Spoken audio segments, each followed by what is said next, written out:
Ce soir, mon fils Hugo choisira sa nouvelle mère. La voix de Guillaume de Martel résonna, glaciale, à travers le grand salon. 5 icônes de la haute société parisienne sourirent aux caméras, parfaites et calculées. Le garçon, Hugo, resta immobile, tel un trophée sur une scène étincelante. Son père voyait une fusion de fortune, une affaire scellée. Mais il ne vit pas ce qu'une serveuse, Chloé, aperçut de loin. Il ne vit pas la vérité dans les yeux d'un enfant terrifié. Guillaume de Martel croyait signer un contrat avec l'avenir. Il ignorait que le choix d'Hugo n'allait pas conclure un accord. Il allait anéantir chacun de ses plans et déclencher une guerre silencieuse pour le cœur de cette famille. Cette humiliation publique connaîtra un retournement de situation magistral. Pour être le premier à découvrir la fin de cette histoire, abonnez-vous maintenant à la chaîne et activez les notifications. Vous ne voudrez pas manquer ça. La déclaration de Guillaume de Martel plana dans l'air, froide et absolue. Les photographes, jusque-là contenus, s'avancèrent comme une meute. Leurs flashs crépitaient en succession, illuminant les 5 femmes alignées sur l'estrade. C'étaient des statues de perfection, l'héritière d'une banque d'affaires, la fille d'un diplomate, une PDG du secteur de la tech, la propriétaire d'un réseau de galeries d'art, et Diane Lambert.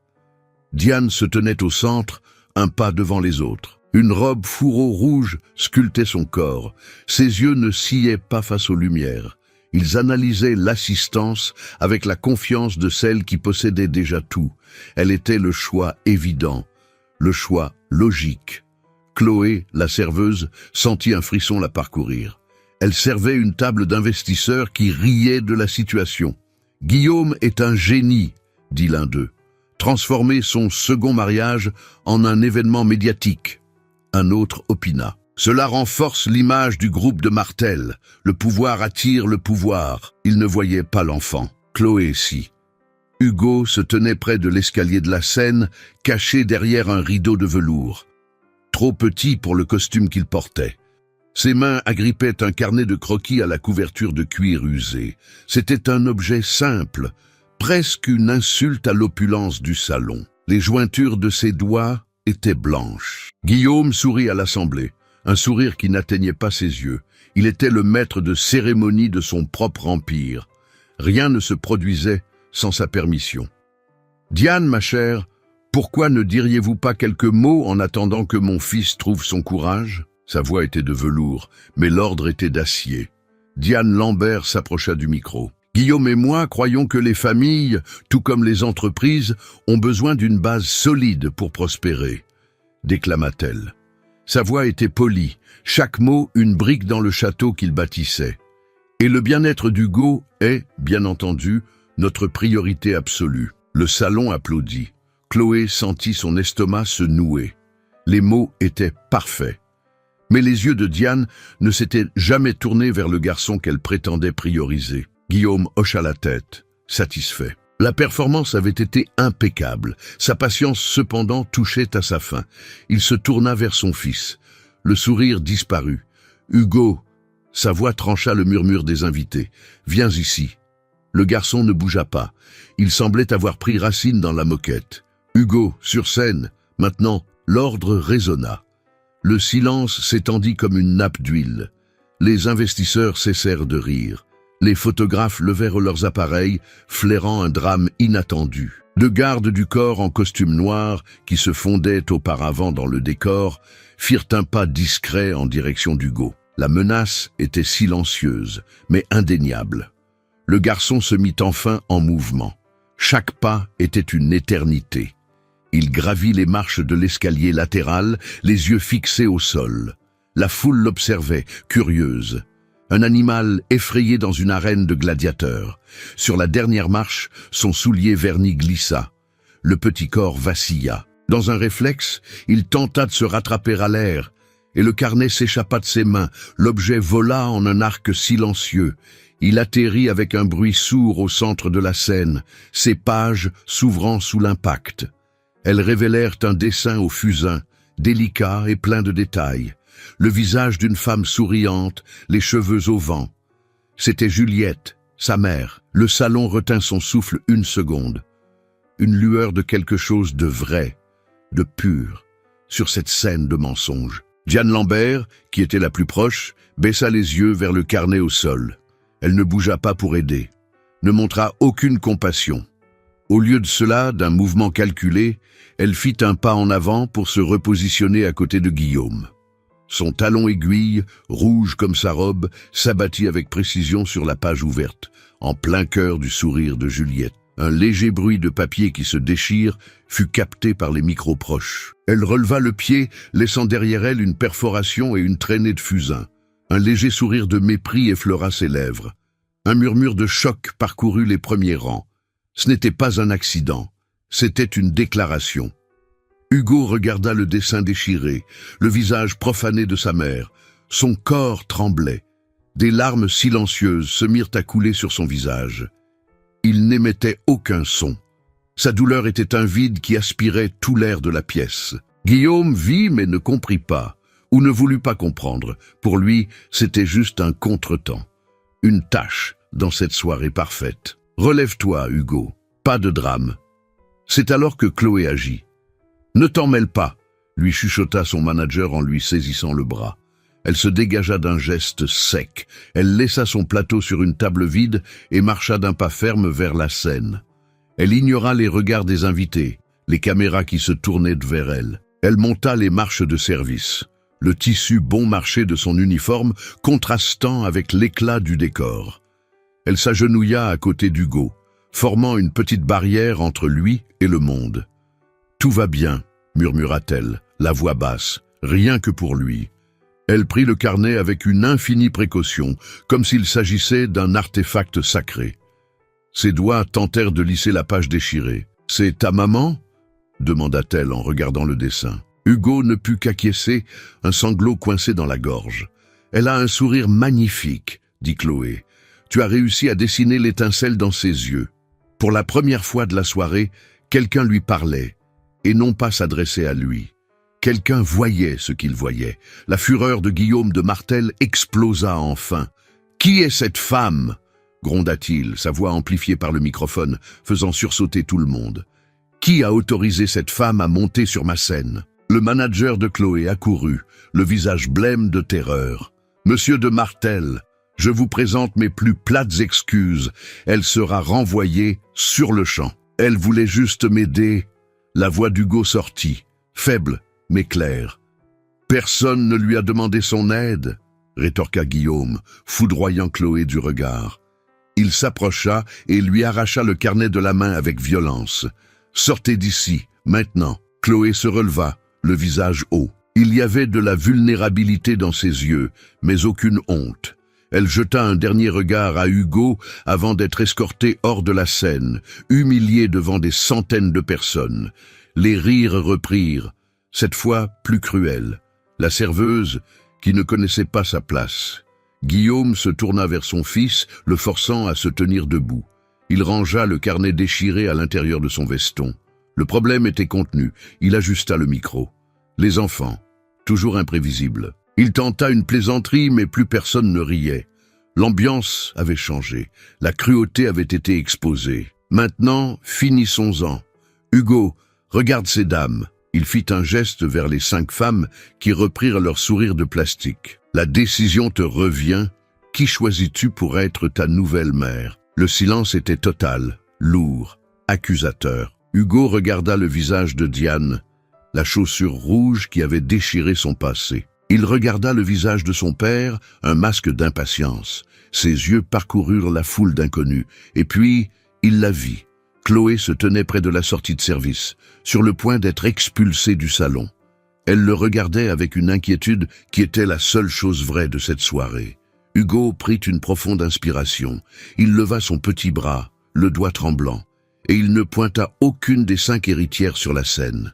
Il pointa directement vers Chloé. D'une voix qui tremblait mais qui brisa le silence comme un coup de tonnerre, il déclara pour que tous l'entendent. « Je la choisis, elle !» Le chaos dans le salon fut étouffé par le bruit d'une portière de voiture qui claque.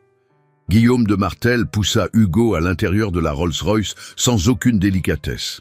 Les reporters encerclèrent le véhicule, leur flash transformant la nuit en un jour artificiel et pulsant. « Monsieur de Martel, que voulait dire votre fils? Diane Lambert est-elle toujours votre fiancée ?» Guillaume fixa la route, la mâchoire contractée. Le chauffeur accéléra, laissant le scandale derrière eux. Diane resta un instant sur le trottoir de l'hôtel, son visage un masque de fureur contenue, avant de monter dans sa propre voiture et de disparaître. À l'intérieur de l'hôtel particulier des de Martel, le silence était une arme.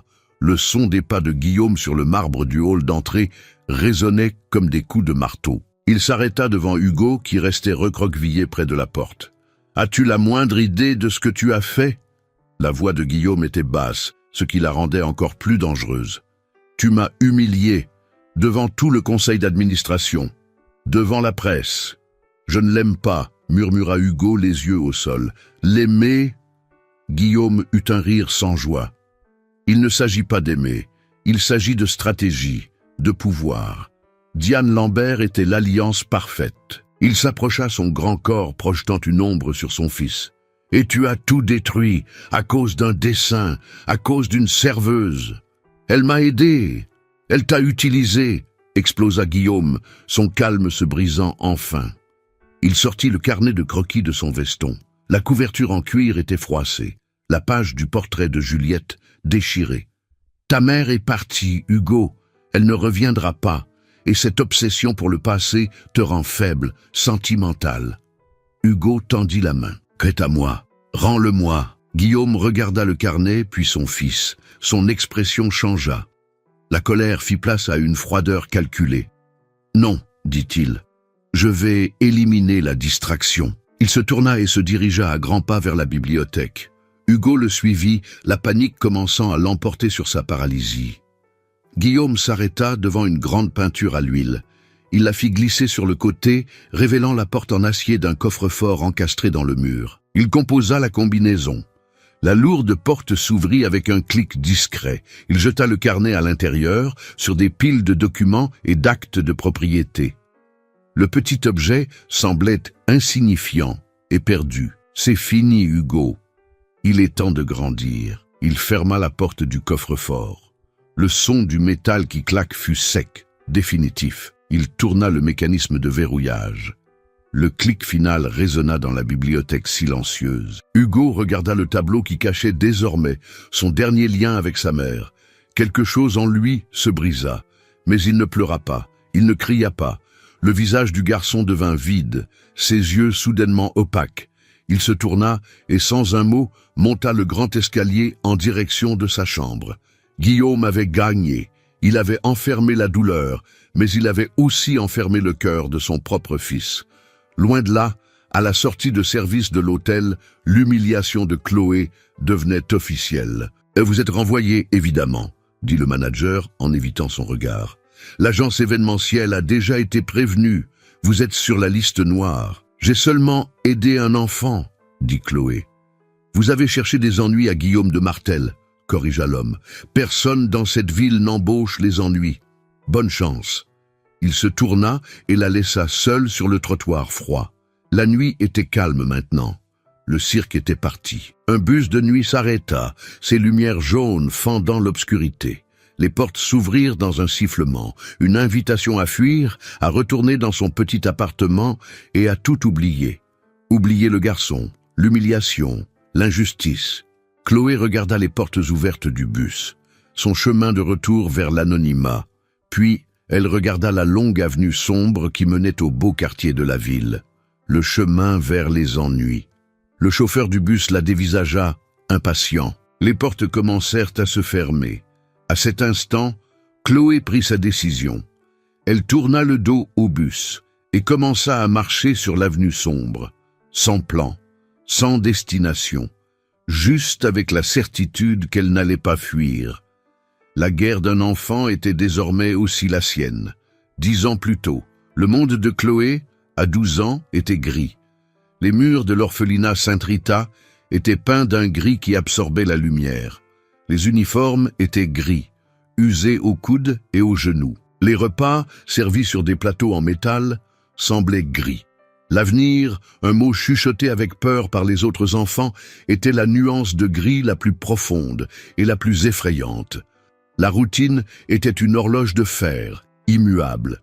Se lever, faire son lit au carré, petit déjeuner en silence, cours, corvée, dîner en silence, dormir. L'individualité était une maladie à guérir par plus de corvée et de discipline.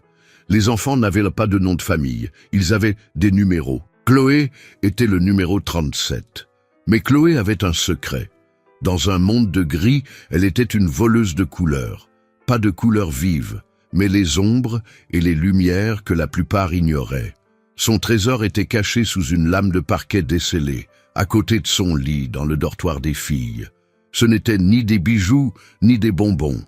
C'étaient des morceaux de papier, des dizaines, le verso de vieux formulaires, les marges de journaux donnés, le dos d'avis arraché du tableau d'affichage. Et sur chacun d'eux, il y avait un visage, un dessin. Elle dessinait avec des bouts de crayon trouvés dans la cour, avec des morceaux de charbon qu'elle subtilisait près de la vieille chaudière. Elle dessinait la petite Clara, numéro 42, qui avait une petite cicatrice au-dessus de l'œil et une peur bleue du tonnerre. Elle dessinait les jumeaux, 21 et 22, dont les expressions étaient identiques, sauf dans la manière dont la tristesse se déposait différemment dans leurs yeux. Dessiner était sa façon de dire « Je te vois, tu n'es pas qu'un numéro, tu existes ». L'art n'était pas une fuite de la réalité, c'était un moyen de la rendre supportable. C'était un acte de rébellion silencieuse contre l'effacement. La rébellion prit fin un mardi après-midi. C'était le jour de l'inspection hebdomadaire menée par la directrice, Madame Geneviève. Une femme grande, maigre comme une branche sèche, dont le visage semblait avoir été sculpté dans la pierre. Elle ne marchait pas, elle paradait. Ses chaussures noires produisaient un son sec et autoritaire sur le plancher. Rien n'échappait à ses petits yeux perçants. Elle s'arrêta à côté du lit de Chloé. Le drap était parfaitement tendu, l'oreiller aligné. Mais son pied heurta doucement la lame de parquet descellée. Le son fut presque imperceptible, mais pour Chloé, qui observait depuis la porte, ce fut comme une explosion. Madame Geneviève s'accroupit. Du bout des doigts, elle souleva la lame et vit le nid de papier. En silence, elle ramassa chaque feuille, une par une. Son visage ne trahissait aucune émotion. C'était le visage d'un juge trouvant la preuve irréfutable d'un crime. Elle se releva, la pile de dessins à la main. Numéro 37, mon bureau. Tout de suite, le bureau de Madame Geneviève était l'endroit le plus redouté de l'orphelinat. Les murs étaient couverts de classeurs en métal. Le seul objet personnel était un petit pot avec une plante en plastique, couverte de poussière. La directrice s'assit derrière son grand bureau en bois sombre et étala les dessins dessus, comme un général analysant une carte de bataille. Chloé resta debout de l'autre côté, les mains moites, le cœur battant à tout rompre. « Expliquez-moi ça ». La voix de Madame Geneviève était froide et sans inflexion. « Ce sont des dessins », répondit Chloé, sa voix à peine un murmure. « Je sais ce que c'est », dit la directrice. « Je veux savoir pourquoi. Pourquoi perdre votre temps avec cette futilité? Le papier pourrait servir à prendre des notes, les crayons pour les leçons. Pensez-vous que la vie, dehors, vous récompensera pour avoir gribouillé des visages ?» Elle prit le portrait de la petite Clara. « Pensez-vous que cela paiera son loyer un jour? Pensez-vous que cela mettra de la nourriture sur sa table ?»« Elle aime ça, » dit Chloé, un peu plus fort. Ça lui donne l'impression d'être importante. Les sentiments ne remplissent pas le ventre, numéro 37. La discipline, oui. Le travail acharné, oui. Connaître sa place, oui. Son regard était impitoyable. Le monde dans lequel vous allez n'a que faire des sentiments. Il les écrasera. Mon travail est de vous rendre assez dur pour ne pas vous briser. Et cette fantaisie, elle désigna les dessins, ne fait que vous affaiblir. Elle rassembla la pile de papier et l'aligna parfaitement. À côté de son bureau, il y avait une poubelle en métal.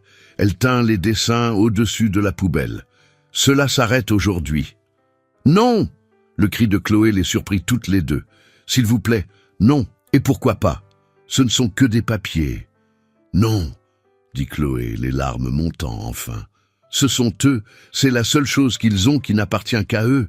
Si vous jetez ça, c'est comme les jeter eux aussi. Madame Geneviève s'arrêta, la main planant au-dessus de la poubelle.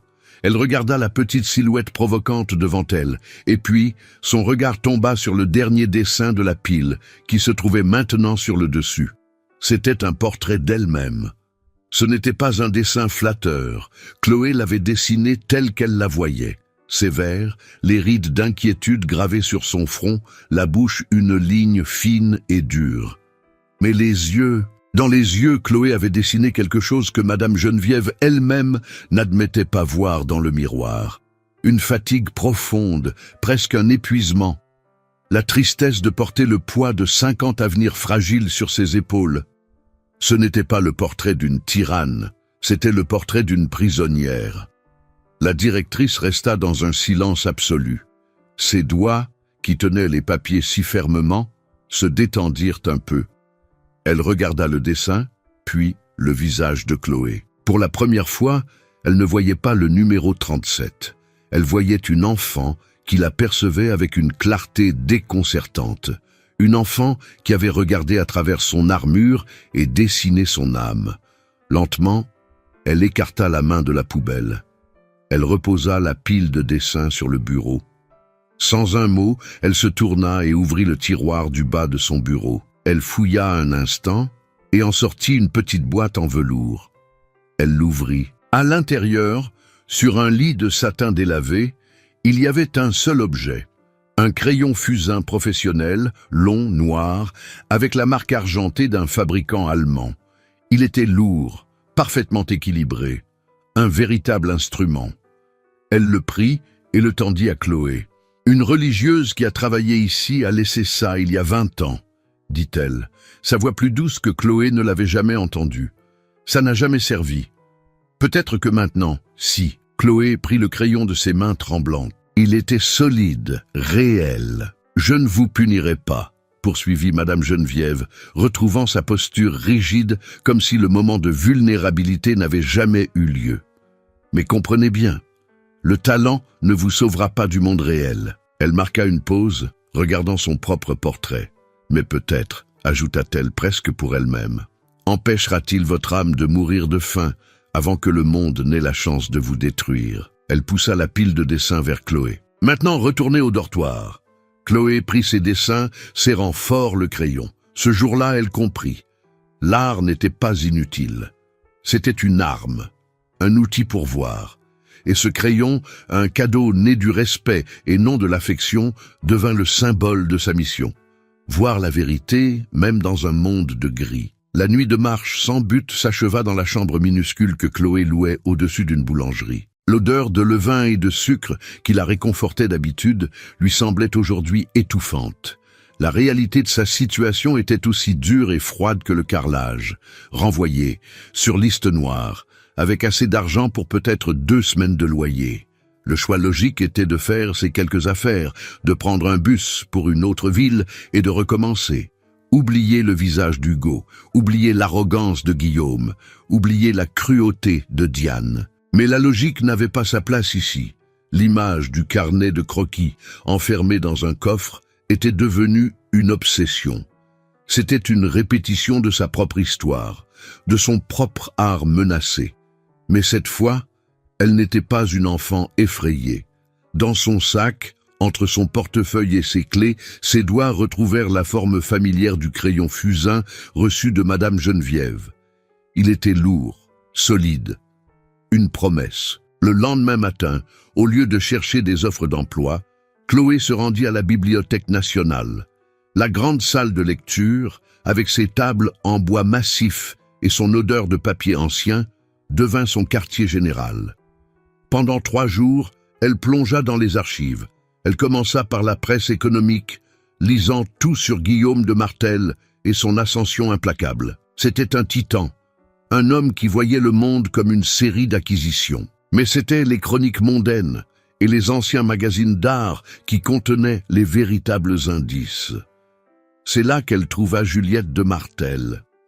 Les photos montraient une femme dont le sourire n'était pas destiné au photographe. Il était authentique. Juliette n'était pas seulement l'épouse du milliardaire. C'était une artiste plasticienne de talent, avec des expositions saluées par la critique avant même son mariage. Les reportages la décrivaient comme généreuse, discrète, plus intéressée par son atelier que par les bals de gala. Chloé ressentit une connexion immédiate avec cette femme qu'elle n'avait jamais rencontrée. Dans un article de couverture d'un magazine d'art datant de 5 ans, elle trouva la pièce manquante. Le reportage détaillait la création de la Fondation Juliette de Martel, dont l'événement principal était une vente aux enchères d'art caritative annuelle. L'article citait Juliette. L'art sauve, pas le corps peut-être, mais l'âme. Et chaque enfant mérite que son âme soit sauvée. La vente avait été annulée indéfiniment après sa mort. Chloé fixa longuement la citation. Sauver une âme. C'était ce qu'elle devait faire. L'information était inutile, sans un accès. Elle avait besoin d'un allié, quelqu'un de l'intérieur. L'image d'un homme plus âgé, en uniforme de chauffeur, lui revint à l'esprit. L'homme qu'il avait observé avec des yeux doux et inquiets pendant le bref moment de chaos sur scène. Elle ne connaissait pas son nom, mais elle se souvenait de son visage.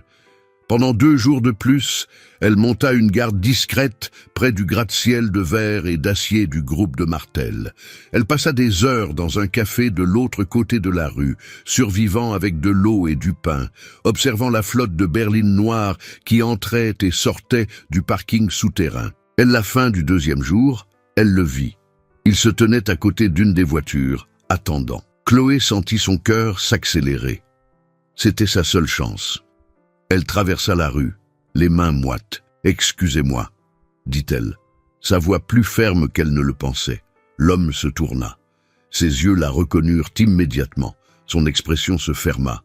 « Je sais qui vous êtes. » La jeune femme de la réception. Le nom sur son uniforme indiquait « Michel ». « J'ai besoin de votre aide », dit Chloé sans détour. « Je ne peux rien pour vous », répondit Michel, la voix grave. « Mon travail est de conduire. Pas de m'attirer des ennuis.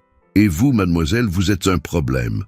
Ce n'est pas pour moi, c'est pour Hugo. » Le nom du garçon le fit hésiter. Il regarda de chaque côté, nerveux. « Je ne peux pas parler de la famille. »« Je sais pour sa mère, » continua Chloé à voix basse. « Je sais qu'elle était une artiste. Je sais pour la vente aux enchères caritatives qu'elle organisait. » La mention de Juliette changea tout. Le masque professionnel de Michel se fissura. Il la dévisagea, surpris. « Comment savez-vous ça ? J'ai fait des recherches. J'ai lu ce qu'elle a dit sur l'art qui sauve les âmes. » Chloé le regarda droit dans les yeux. Son père est en train de tuer l'âme de ce garçon. Il a enfermé ses dessins dans un coffre-fort. L'information frappa Michel comme un coup de poing. « Y a fait quoi ?» La loyauté du chauffeur n'allait pas à Guillaume, réalisa Chloé. Elle allait à Juliette et à Hugo. Ce carnet était tout ce qui restait d'elle au petit, murmura Michel, la colère montant dans sa voix. Il la guida vers un petit square voisin, loin des regards curieux de l'entrée de l'immeuble. « Que voulez-vous de moi ?» demanda-t-il une fois assis sur un banc. « Racontez-moi la vie à l'intérieur. Dites-moi comment il va. » Michel soupira, un son lourd et fatigué. « C'est pire que ce que vous imaginez, » commença-t-il. Et puis, il brossa le tableau. Il décrivit comment Diane Lambert agissait déjà en maîtresse de maison. Elle avait renvoyé 2 anciens employés, des gens qui étaient avec la famille depuis l'époque de Juliette. Elle les avait remplacés par des personnes de confiance. La maison, déjà silencieuse, vivait maintenant sous un régime de peur.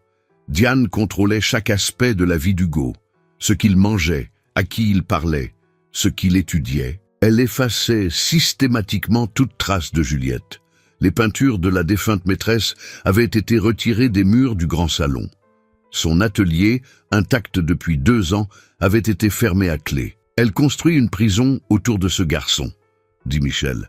Et le patron, il ne voit rien ou ne veut rien voir. Diane était l'obstacle, une muraille impénétrable. Le plan commença à se former dans l'esprit de Chloé, né de ses recherches et maintenant nourri par la dure réalité décrite par Michel. « Nous ne pouvons pas l'atteindre directement, » dit-elle, pensant à voix haute.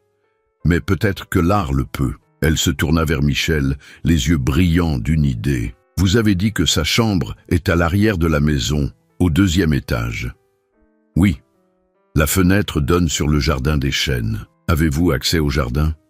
Oui. C'est moi qui l'emmène à l'école tous les jours, je passe par là. Alors, vous pouvez être le messager. Le plan était risqué, mais simple. Chloé créerait des dessins, des suites aux histoires qu'elle avait brièvement vues dans le carnet d'Hugo. Des messages d'espoir, de courage. Michel les laisserait sur le rebord de la fenêtre d'Hugo, la nuit, quand tout le monde dormirait. C'était un moyen de percer le blocus de Diane, de parler directement au cœur du garçon. C'était un fil d'espoir. « C'est dangereux, » dit Michel. « Si Diane nous découvre, nous sommes finis tous les deux. »« Je sais, » répondit Chloé. « Mais la peur de ne rien faire est bien plus grande. » Michel l'étudia un long moment. Il vit la même détermination qu'il voyait dans les yeux de Juliette lorsqu'elle défendait l'une de ses causes. Il finit par hocher la tête. « D'accord, je vous aide. » Cette nuit-là, Chloé ne dormit pas. Dans sa petite chambre, avec la ville endormie au dehors, elle prit le crayon fusain. L'objet semblait vivant dans sa main. Elle ne se contentait plus de réagir. Elle se préparait au combat. Et sa première arme, son premier coup dans la guerre silencieuse pour l'avenir d'Hugo, serait un dessin. À ce moment, une petite flamme d'espoir s'est allumée pour Chloé. Si vous aussi, vous la soutenez, dites-moi dans les commentaires de quelle ville vous regardez. Je réponds à tous. Le premier dessin fut un pari dans le noir. Chloé y travailla toute la nuit, assise sur le sol de sa chambre, le crayon fusain à la main. Elle recréa le chevalier solitaire qu'elle avait vu dans le carnet d'Hugo. Mais dans sa version, le chevalier n'était plus perdu dans un champ vide. Il se tenait au bord d'une falaise, regardant un ciel nocturne vaste et sombre. Et au milieu de milliers de petites étoiles, l'une d'elles brillait d'une intensité douce et particulière, sa lumière traçant un chemin presque imperceptible sur l'armure du chevalier. Ce n'était pas un dessin sur la solitude, c'était sur l'orientation, sur une lumière qui ne s'éteint jamais. Au petit matin, Michel joua son rôle. Le cœur battant, il traversa le jardin silencieux de l'hôtel particulier, un fantôme sur son propre lieu de travail. Les caméras de sécurité étaient sa plus grande préoccupation, mais il connaissait les angles morts, les chemins que seuls les anciens employés connaissaient.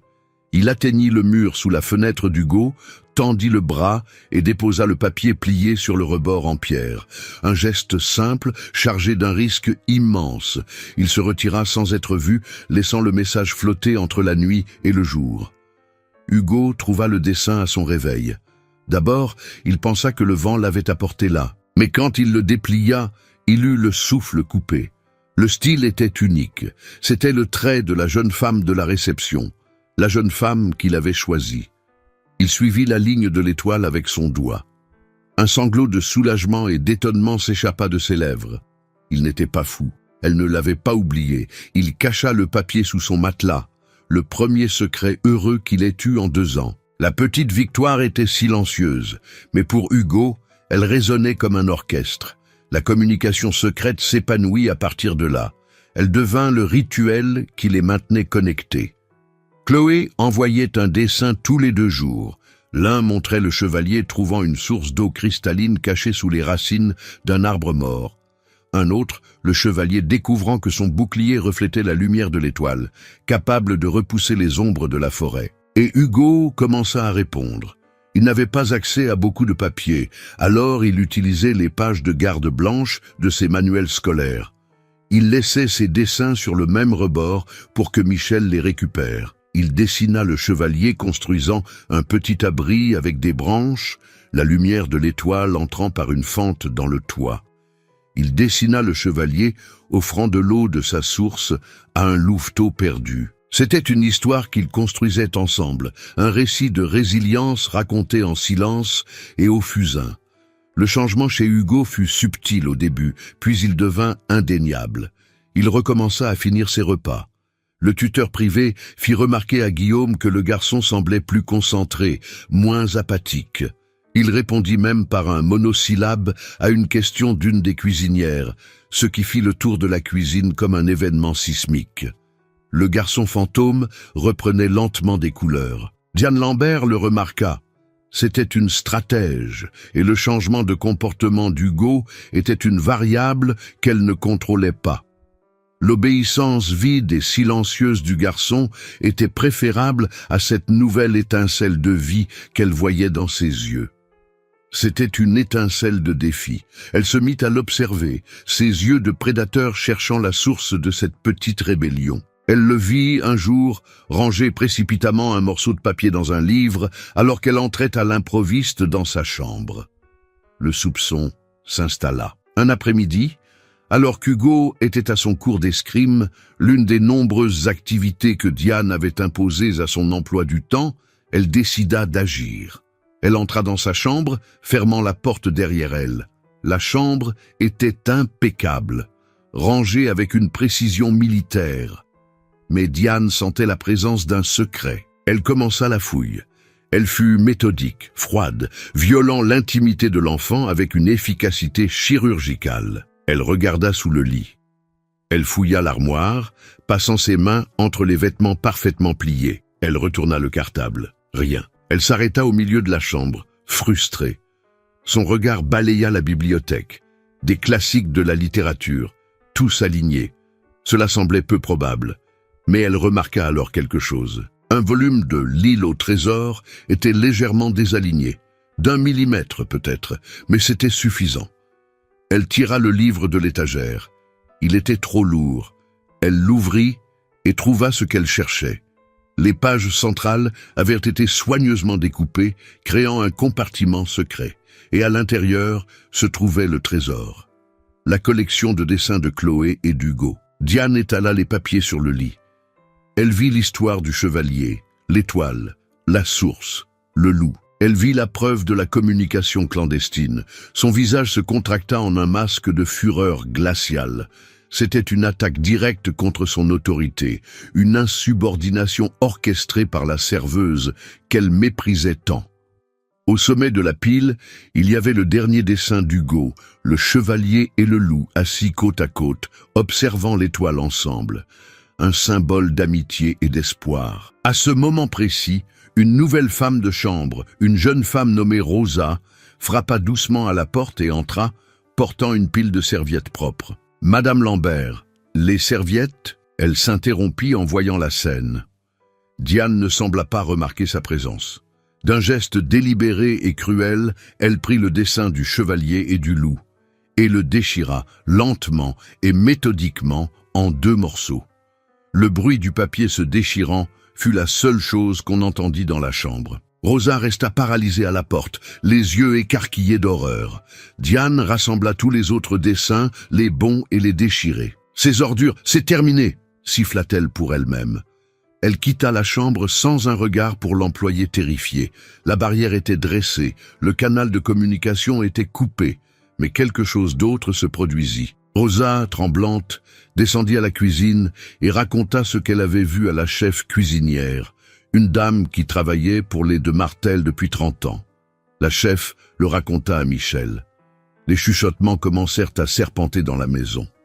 Le personnel, qui ne faisait que craindre Diane, la méprisait désormais. Eux, qui avaient aimé Juliette et sa gentillesse, voyaient maintenant en Diane l'incarnation de la cruauté. Ce soir-là, lorsque Michel rencontra Chloé dans un parc éloigné, il lui apporta la mauvaise nouvelle.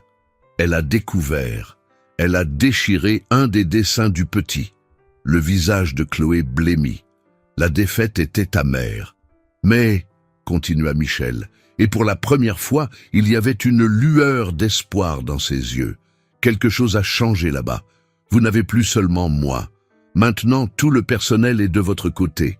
En silence, mais ils le sont. Elle a déclaré la guerre aux garçons, et ce faisant, elle nous a déclaré la guerre à tous. La petite victoire avait mené à une grande défaite, mais cette défaite avait forgé une armée silencieuse. La semaine qui suivit fut une plongée dans le silence. La communication entre Chloé et Hugo avait été amputée. La fenêtre du jardin des chênes resta vide. Michel, lorsqu'il rencontrait Chloé, n'apportait que de sombres nouvelles. Diane avait intensifié son contrôle, transformant l'hôtel particulier en une forteresse. Hugo était sous surveillance constante. Une nouvelle nounou recommandée par Diane le suivait partout. Les cours d'escrime, de piano, de mandarin furent augmentés, remplissant chaque minute de sa journée, ne laissant aucune place aux pensées ou aux souvenirs. Il était devenu une marionnette dans la maison de poupée de Diane, et la lumière que Chloé s'était tant battue pour allumer dans ses yeux s'éteignait à nouveau, jour après jour. Chloé sentait le poids de la culpabilité. Sa tentative d'aide avait aggravé la situation, plaçant le garçon dans une cage encore plus petite et plus surveillée. Dans sa chambre, elle regardait les dessins qu'elle avait reçus d'Hugo, les fragiles réponses d'un enfant qui avait osé espérer. Maintenant, il ressemblait à des reliques d'une bataille perdue. Le pouvoir de Guillaume de Martel et la cruauté de Diane Lambert étaient un océan, et elle, juste un galet jeté dans ses eaux, dont l'ondulation n'avait duré qu'un instant avant d'être engloutie. La défaite semblait totale, inévitable. Puis, le coup de grâce arriva. Pas par Michel, mais par les médias, avec une brutalité impersonnelle. En passant devant un kiosque à journaux, le visage de Guillaume de Martel la dévisagea depuis la première page du principal quotidien économique du pays. À côté de lui, Diane souriait, victorieuse. Le titre était une épitaphe à l'espoir de Chloé. Fusion des titans. Guillaume de Martel officialise ses fiançailles avec Diane Lambert. Le texte parlait de l'union de deux des plus puissantes familles du pays, de synergie de marché et de consolidation du pouvoir. Il mentionnait brièvement Hugo comme l'héritier qui aurait une structure familiale stable et exemplaire. Le mensonge était si énorme, si éhonté, que Chloé sentit l'air lui manquer. C'était fait. Le monde avait accepté la mascarade. La partie était terminée. Ce soir-là, Michel la retrouva au parc habituel. Il semblait plus âgé, les épaules courbées, sous un poids invisible. « Vous avez vu ?» demanda-t-il. Chloé se contenta d'acquiescer. « C'est la fin, n'est-ce pas ?» dit-elle, la voix vide. « Il n'y a plus rien que nous puissions faire. »« C'est ce que je pensais aussi, » dit Michel, s'asseyant à côté d'elle sur le banc froid. « J'ai passé la journée à penser à abandonner, à prendre ma retraite. J'ai senti que j'avais trahi Madame Juliette. » Il sortit une enveloppe froissée de la poche intérieure de sa veste. « Aujourd'hui, le patron a fait vider un des anciens dépôts du garage. Des affaires de l'époque de Madame Juliette. J'ai trouvé un carton avec de vieux rapports annuels de l'entreprise. J'allais les jeter, mais j'en ai gardé un, par nostalgie. » Il sortit de l'enveloppe une élégante brochure. Je me suis assis pendant ma pause déjeuner et j'ai commencé à lire et j'ai trouvé ça. Il ouvrit à une page marquée et montra un paragraphe. « Ce sont les statuts du groupe de Martel, » expliqua-t-il. Madame Juliette a insisté pour ajouter cette clause quand Guillaume a pris la présidence. J'étais là. Je me souviens de la dispute. La clause était rédigée dans un langage d'entreprise dense, mais l'essentiel était clair. En raison de l'image publique du groupe de Martel en tant qu'entreprise familiale, toute modification de l'état civil du PDG, comme un nouveau mariage, susceptible d'impacter la perception publique de la stabilité et du bien-être de l'héritier, exigeait une approbation formelle du conseil d'administration. Et alors, dit Chloé sans comprendre, le conseil va approuver. Ce sont tous ses amis. Normalement, oui, convint Michel. Mais le scandale de la réception a rendu certains des membres les plus conservateurs nerveux. L'image de l'entreprise a été égratignée. Il se pencha, baissant la voix. Et c'est pour ça qu'il fait ça. C'est un coup de maître. Quoi donc? Ce matin, j'ai reçu une note de service, un événement pour tous les directeurs et les principaux investisseurs. Guillaume de Martel fait revivre, pour une nuit seulement, la vente aux enchères d'art caritative de la Fondation Juliette de Martel. La révélation s'abattit sur Chloé. Cela n'avait aucun sens. Pourquoi ferait-il ça? Pour redorer son blason, dit Michel, l'urgence montant dans sa voix, pour se faire passer pour le veuf dévoué qui honore l'héritage de sa défunte épouse, pour présenter l'image d'un homme de famille stable et charitable juste devant le conseil. Il va utiliser la mémoire de Juliette pour obtenir l'approbation d'épouser la femme qui efface toute trace d'elle. C'est la carte maîtresse pour faire taire les critiques et obtenir ce qu'il veut.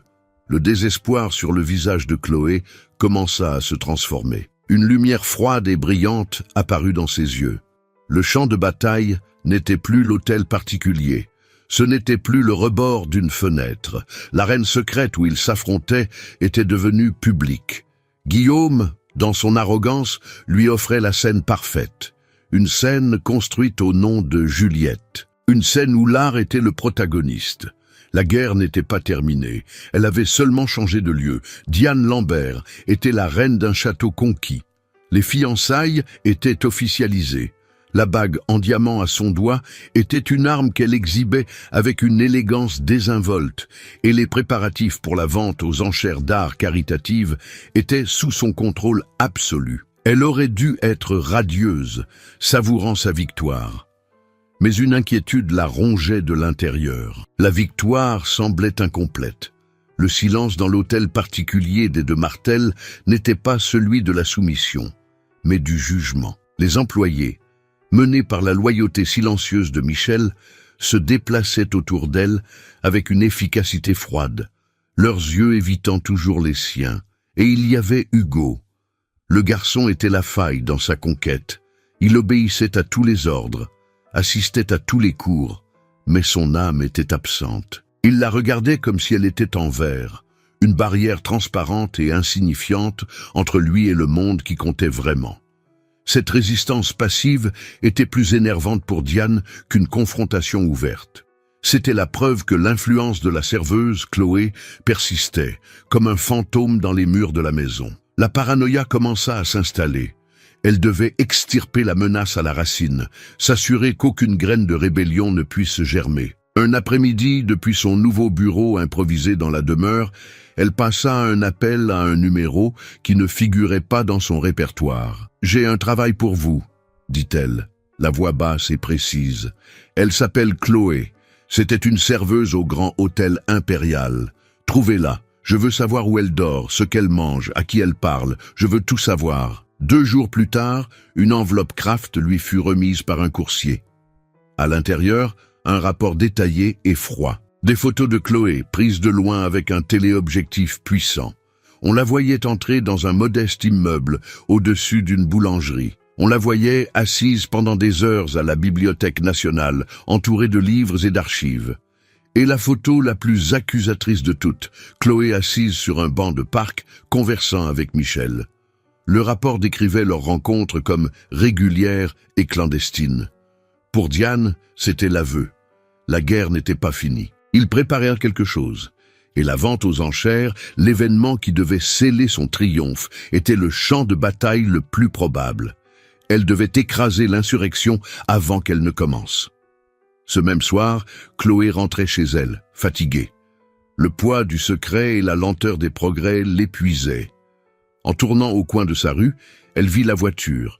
Une berline noire, aux vitres teintées, garée juste en face de l'entrée de son immeuble. Ce n'était pas une voiture qui appartenait à ce quartier. La portière arrière s'ouvrit. Diane Lambert en sortit, élégante et déplacée dans ce décor de murs décrépits et de lampadaires jaunâtres. « Bonsoir, Chloé !» La voix de Diane était douce, mais elle fendit l'air nocturne comme un éclat de verre. Chloé s'arrêta, le corps tendu. Il n'y avait nulle part où fuir. « Que voulez-vous » demanda Chloé. « Juste une conversation » sourit Diane, un geste sans chaleur. « J'admire votre persévérance. Vraiment. Mais elle s'arrête ce soir. » Elle fit un pas en avant. « Je sais pour vos visites à la bibliothèque, un intérêt soudain pour l'histoire de l'art. » Elle marqua une pause. « Et je sais pour vos rencontres avec le chauffeur. » C'est un homme loyal, Michel, loyal à la mémoire de Juliette. Une loyauté noble mais mal placée. Il a une famille, vous savez, une pension généreuse l'attend. Ce serait dommage si, pour une raison quelconque, il était licencié pour faute grave. Rupture de confiance, par exemple. La menace contre Michel glaça le sang de Chloé. « Ne le mêlez pas à ça. »« Ce n'est pas moi, c'est vous, » rétorqua Diane, la voix toujours calme. Mon détective a aussi découvert votre enfance. L'orphelinat, c'est une triste histoire. J'imagine que c'est une habitude chez vous de vous attacher à des familles qui ont ce que vous n'aurez jamais. C'est compréhensible, mais c'est dangereux. Elle s'approcha davantage, envahissant l'espace personnel de Chloé. Voyez-vous, si vous continuez, je ne me contenterai pas de m'assurer que vous ne servirez plus jamais un café dans cette ville. Je vous détruirai. Je lancerai des rumeurs dans la presse sur la serveuse instable qui a développé une obsession pour mon fiancé, sur la femme au passé trouble qui harcèle un enfant. Je transformerai votre sollicitude en pathologie, et tout le monde y croira. Parce que je suis Diane Lambert, et vous n'êtes personne. Chloé resta silencieuse, son visage un masque de maîtrise de soi. Son absence de réaction sembla irriter Diane. Mais supposons que vous ne vous souciez pas de votre propre réputation, ou de l'avenir d'un vieux chauffeur, poursuivit Diane, portant son coup final. Parlons d'Hugo. C'est votre noble cause, n'est-ce pas? Eh bien, si je vois votre visage à la vente, si j'entends votre nom, si je sens votre ombre près de ma famille à nouveau, je convaincrai Guillaume de quelque chose que je suggère depuis un moment, que Hugo a besoin d'un environnement plus strict, loin des distractions de la ville, un pensionnat en Suisse peut-être, un excellent établissement avec une discipline militaire. Il y resterait toute l'année, loin de son père, loin des souvenirs, et, bien sûr, très, très loin de vous. Elle se pencha jusqu'à ce que son visage soit à quelques centimètres de celui de Chloé. Vous comprenez la règle du jeu maintenant? Pour chaque pas que vous ferez pour essayer de le sauver, je le pousserai 10 pas plus loin de tout ce qu'il aime. Votre ingérence ne l'aidera pas. Elle lui coûtera le peu qui lui reste. Le choix vous appartient. Diane se redressa, satisfaite de la terreur qu'elle voyait dans les yeux de Chloé. Elle avait créé le piège parfait. Pour aider Hugo, Chloé devrait l'abandonner. Passez une bonne soirée, Chloé. Elle se tourna, monta dans la voiture et disparut dans l'obscurité, laissant derrière elle un silence pesant et l'odeur de son parfum de luxe. Chloé resta plantée sur le trottoir, tremblante. La pression était absolue, écrasante. Diane ne lui avait laissé aucune issue. C'était un échec et mat. Elle leva les yeux vers la fenêtre de son propre appartement. La lumière allumée, qui représentait autrefois un refuge, ressemblait maintenant à la lumière d'une cellule. La salle de bal de l'hôtel impérial, la même scène de l'humiliation de Chloé, était méconnaissable. Pour la vente aux enchères d'art caritatif de la Fondation Juliette de Martel, l'atmosphère avait été transformée. Les lumières étaient douces, concentrées sur des socles où des sculptures et des peintures attendaient leur sort. L'air n'était pas à la fête, mais à la révérence et au pouvoir. L'argent ici était ancien, silencieux et bien plus dangereux. Des hommes et des femmes qui contrôlaient le destin financier du pays discutaient à voix basse, leur coupe de cristal tintant doucement. Au centre de tout, à une table d'honneur face à la scène des enchères, était assis Guillaume de Martel. À ses côtés, Diane Lambert, un poème de soie noire, le diamant à son doigt capturant la lumière. Ils étaient le portrait de la stabilité et de l'avenir, exactement comme Guillaume l'avait prévu. Les membres du conseil d'administration occupaient les tables voisines, observant leur chef avec approbation. Caché près de l'entrée de service, vêtue d'un simple uniforme noir d'assistante événementielle, Chloé sentait chaque battement de son cœur comme un tambour de guerre. Le badge d'accès, obtenu par Michel grâce à un cousin travaillant pour le traiteur, lui brûlait la poche. Chaque minute passée dans ce salon était une torture. La menace de Diane résonnait dans son esprit à chaque sourire qu'elle lui voyait adresser. Un pensionnat en Suisse, loin de tout, loin de tous. Chloé regardait les sorties de secours. Il était encore temps de fuir, de disparaître et peut-être de sauver Hugo de ce terrible destin. Mais elle se souvenait alors du visage du garçon, de l'espoir dans ses dessins. Et elle savait que fuir était aussi une forme de condamnation. Elle était paralysée par la peur, mais sa détermination était la seule chose qui la maintenait debout. La vente aux enchères commença. Le commissaire-priseur, un homme charismatique aux cheveux grisonnants, commandait la scène avec maîtrise. Un tableau abstrait fut vendu pour un demi-million. Une sculpture en bronze atteignit le double.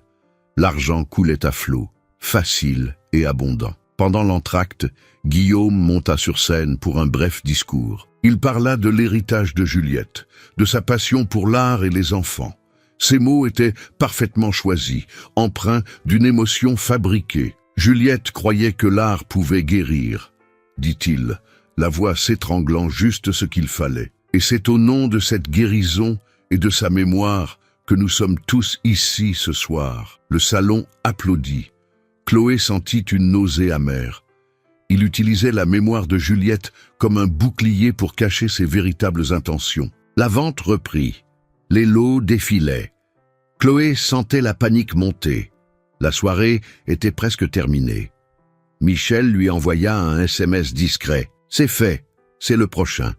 Prépare-toi. » Le commissaire-priseur s'éclaircit la gorge, consultant ses notes. « Mesdames et messieurs, nous avons un dernier lot ce soir. Un ajout de dernière minute donné anonymement. Il ne figure pas dans notre catalogue. » Un murmure de curiosité parcourut l'assistance.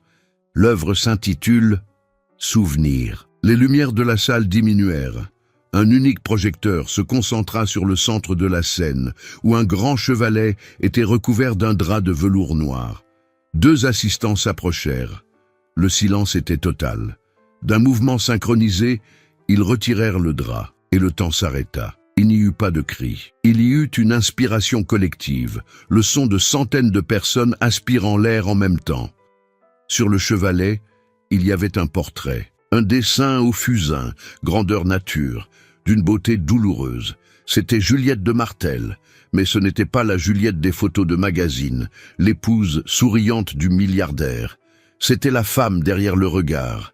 Chloé y avait travaillé des jours et des nuits, nourrie de café et de peur, utilisant tout son talent, toute son empathie, toute sa douleur, utilisant le vieux crayon fusain comme s'il était une extension de son âme. Elle avait capturé la façon dont la lumière frappait les cheveux de Juliette, la courbe douce de son sourire qui était plus mélancolique que joyeux. Et les yeux étaient le chef-d'œuvre. Ils contenaient une force silencieuse, une compassion profonde, mais aussi une ombre de tristesse. La tristesse de quelqu'un qui se sentait peut-être aussi déplacé dans cette opulence que Chloé elle-même. Le portrait n'était pas une image, c'était une présence. C'était l'âme de Juliette, ressuscitée dans le fusain et le papier. Guillaume de Martel se figea, la coupe de vin dans sa main trembla. La façade du PDG implacable, du veuf en contrôle, s'effondra en un instant. Il ne voyait pas un dessin, il voyait sa femme.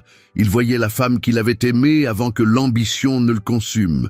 Il voyait tout ce qu'il avait perdu, tout ce qu'il avait essayé d'oublier et d'enterrer sous des couches d'affaires et de nouvelles alliances. Diane, à côté de lui, devint livide. Ses doigts s'agrippèrent à la nappe. C'était une attaque. Un fantôme était venu hanter son couronnement.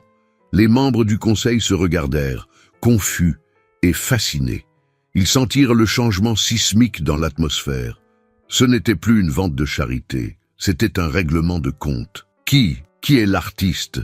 La voix d'un des directeurs retentit dans le silence spectral. Le commissaire-priseur, visiblement ébranlé, regarda ses papiers. Le don a été fait, anonymement. Il n'y a pas de nom. À ce moment précis, une petite porte latérale près de la scène s'ouvrit. Michel entra, et lui tenant la main, se trouvait Hugo. Il ne devait pas être là. Mais Michel l'avait amené. Il avait dit au garçon qu'il avait une surprise, quelque chose concernant sa mère. Hugo vit le portrait sur la scène. Ses yeux s'écarquillèrent. Les larmes vinrent instantanément, mais elles n'étaient pas de tristesse.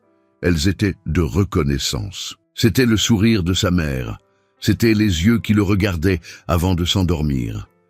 Il lâcha la main de Michel. « Maman !» Le cri de l'enfant déchira le silence du salon. Un son pur et dévastateur. Il courut vers la scène, s'arrêtant devant le portrait, ses petites mains tendues, comme s'il pouvait le toucher. « C'est toi !» Il se tourna, le visage inondé de larmes, et ses yeux balayèrent la foule sombre. Il cherchait quelqu'un. Et puis, il la trouva. Ses yeux se fixèrent sur la silhouette solitaire de Chloé, blottie dans l'ombre, près de la sortie de service.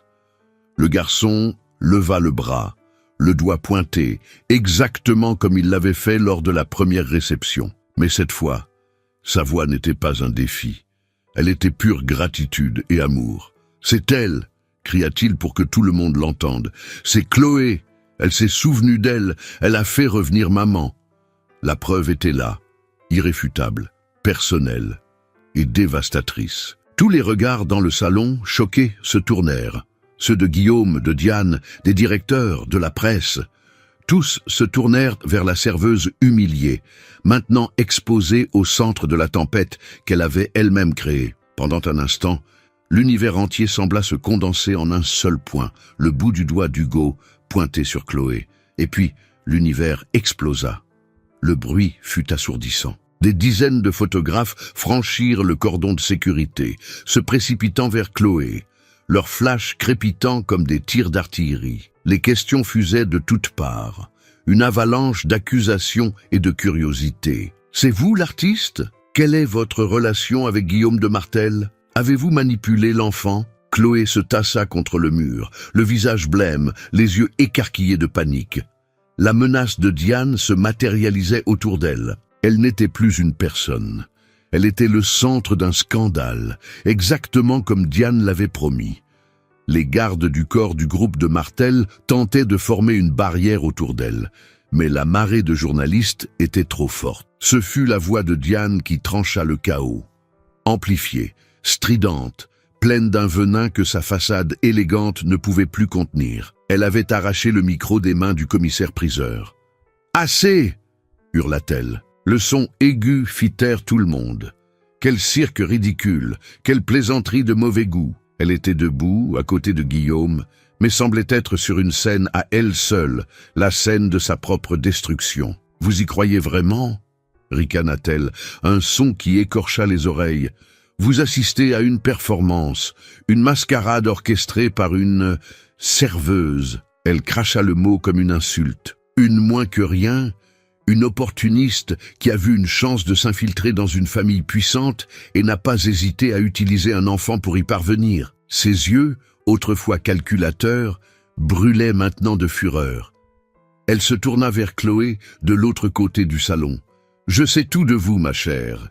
Je connais l'orphelinat, votre petite vie misérable. Vous croyez qu'un dessin vous donne droit à quelque chose? Vous croyez que ce barbouillage de fusain fait de vous une artiste ?» Elle désigna avec mépris le portrait de Juliette. « Regardez-moi ça, c'est de la camelote sentimentale, de l'art de rue, ça n'a aucune valeur, aucune technique, c'est juste un tour de passe-passe pour jouer sur l'émotion des faibles. » L'offense à la mémoire de Juliette fut si brutale qu'un murmure de désapprobation parcourut le salon. Mais Diane ne s'arrêta pas.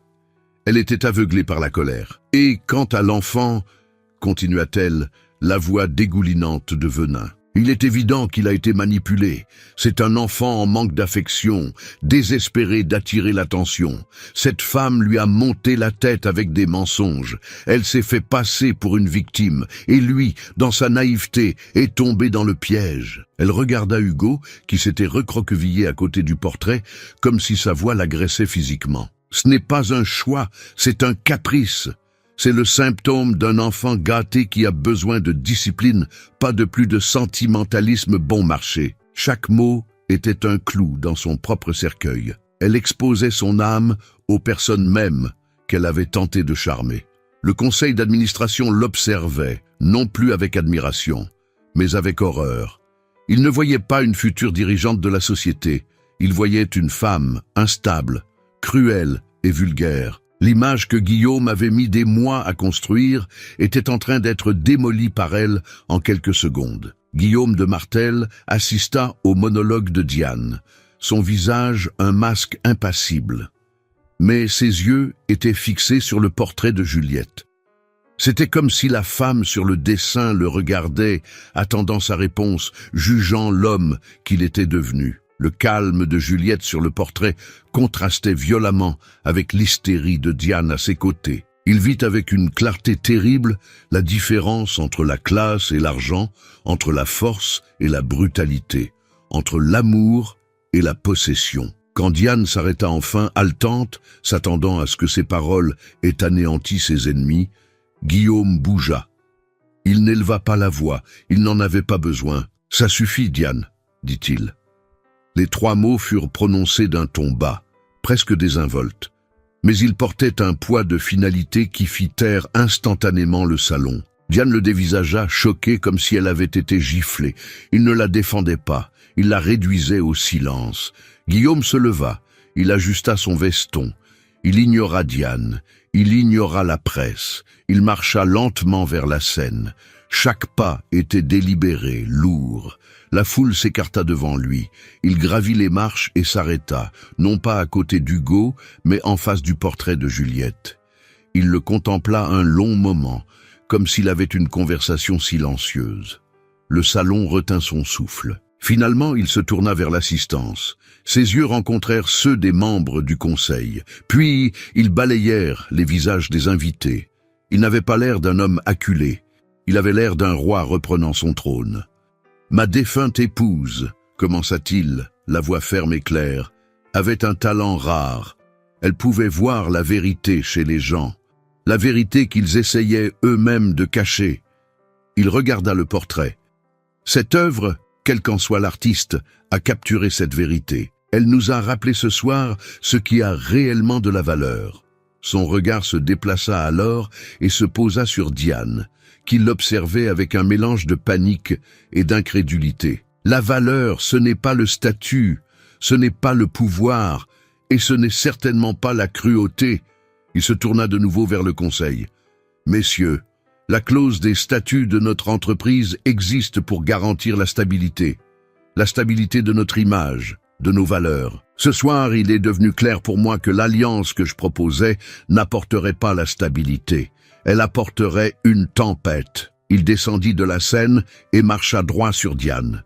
Il s'arrêta devant elle. Le diamant à son doigt parut soudain faux, sans éclat. « Nos fiançailles sont rompues, » déclara-t-il, non pas à elle, mais à tous. L'accord est annulé. Tout est annulé. La sanction fut publique, brutale et irréversible. La perte de statut, du contrat social et financier, de la position qu'elle convoitait tant, fut exécutée devant tous ses pairs. Elle le dévisagea, son visage se tordant en un masque de haine. « Tu ne peux pas me faire ça !» Guillaume ne répondit pas. Il fit juste un signe discret de la tête à son chef de la sécurité. « S'il vous plaît, dit-il, la voix dénuée de toute émotion, raccompagnez Madame Lambert à la sortie. » 2 gardes du corps se matérialisèrent à ses côtés. Leur prise sur ses bras était douce, mais ferme comme l'acier. L'humiliation était absolue.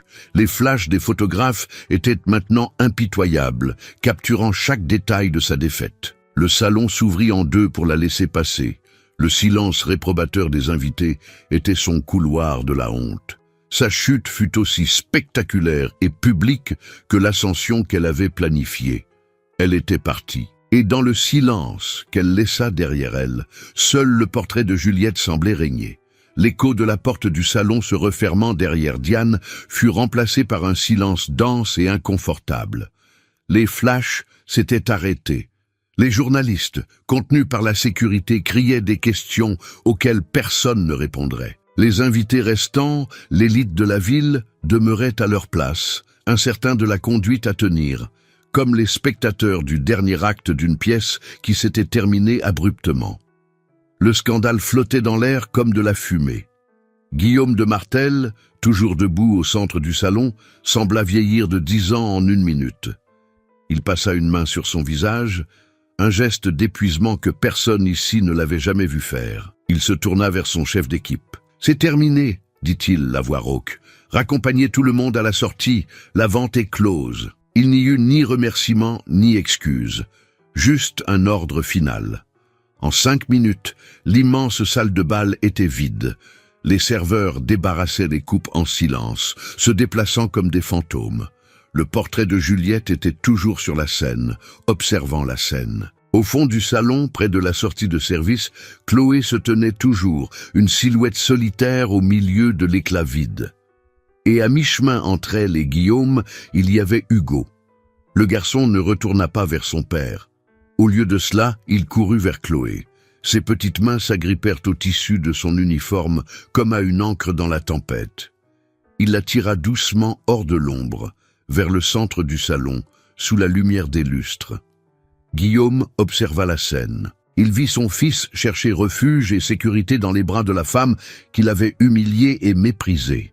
C'était la preuve finale de son échec monumental. Lentement, il se mit à marcher vers eux. Chaque pas sur le sol en marbre poli semblait faire écho à ses erreurs.